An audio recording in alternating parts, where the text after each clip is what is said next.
मंडळी, मुळशी पॅटर्न हा सिनेमा आला आणि संपूर्ण महाराष्ट्रात या सिनेमाने एक मेसेज दिला की जमीन विकायची नसते तर जमीन राखायची असते।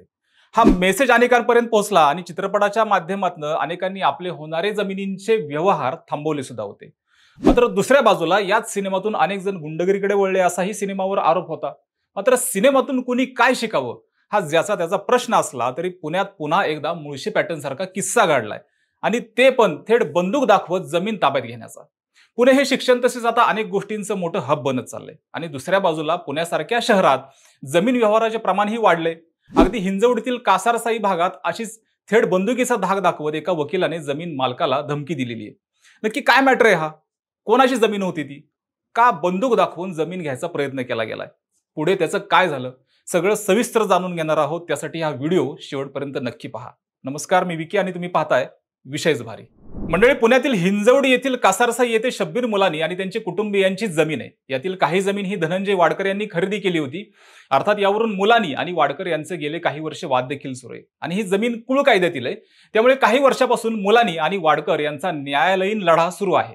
मुलानी कुटुंबीय आणि भावकीला मिळालेली जमीन यातील काही भाग मुलानींच्या चुलत भावाने या इन्व्हेस्टर ग्रुपला विकला असं टोळक्याचं म्हणणं आहे।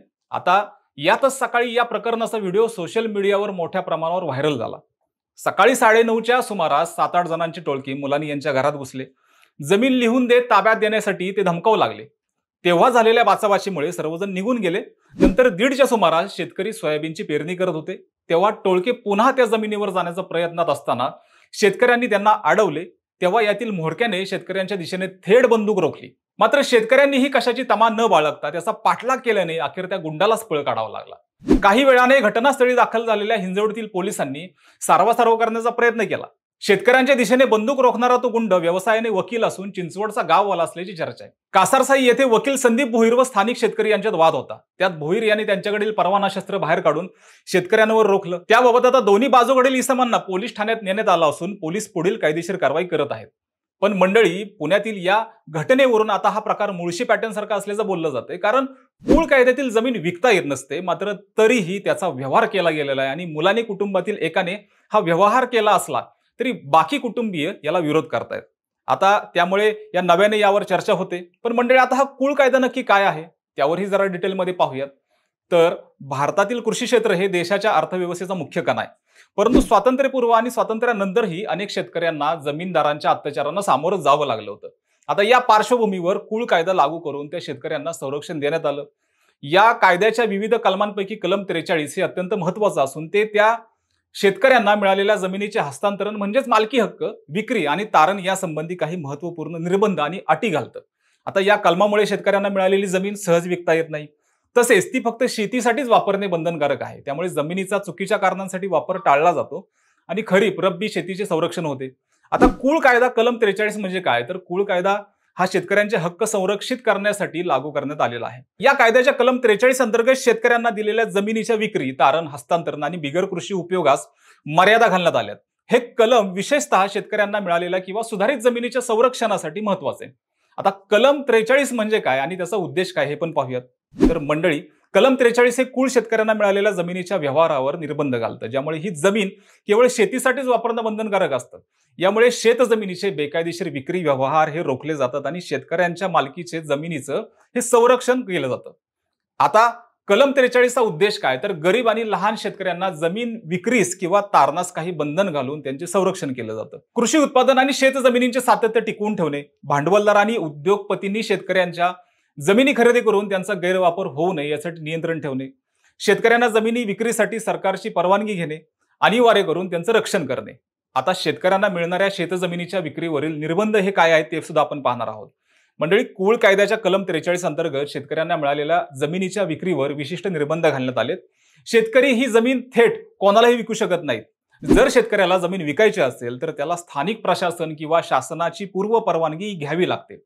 शिवाय ही जमीन केवळ इतर पात्र शेतकऱ्यालाच विकता येते, जेणेकरून शेती योग्य जमीन शेतीसाठीच वापरली जाईल आणि बिगर कृषी उद्योगांसाठी किंवा उद्देशांसाठी विकली जाणार नाहीये। आता जमिनीच्या तारणासंबंधी नियम काय आहेत हे सुद्धा आपण पाहूयात। मंडळी, शेतकऱ्यांना मिळालेली जमीन बँकेत तारण ठेवण्यासाठी किंवा कर्ज घेण्यासाठी वापरण्यासाठी काही विशिष्ट अटी आहेत। सरकारच्या परवानगीशिवाय जमीन तारण ठेवता येत नाही। तसेच जर शेतकऱ्याने कर्ज घेतलं आणि ते परतफेड तो करू शकला नाही तर ती जमीन थेट विकता येत नाही. मंडळी, ही जरी कुळ कायद्याची माहिती असली तरी या जमिनींचे आजही व्यवहार होतात. त्यामुळे मुलानी आणि वाडकर कुटुंबातील असा वाद होतोय. मात्र पुण्यात एकाच जमिनीचे 4-5 वेळा व्यवहार झालेले आहेत.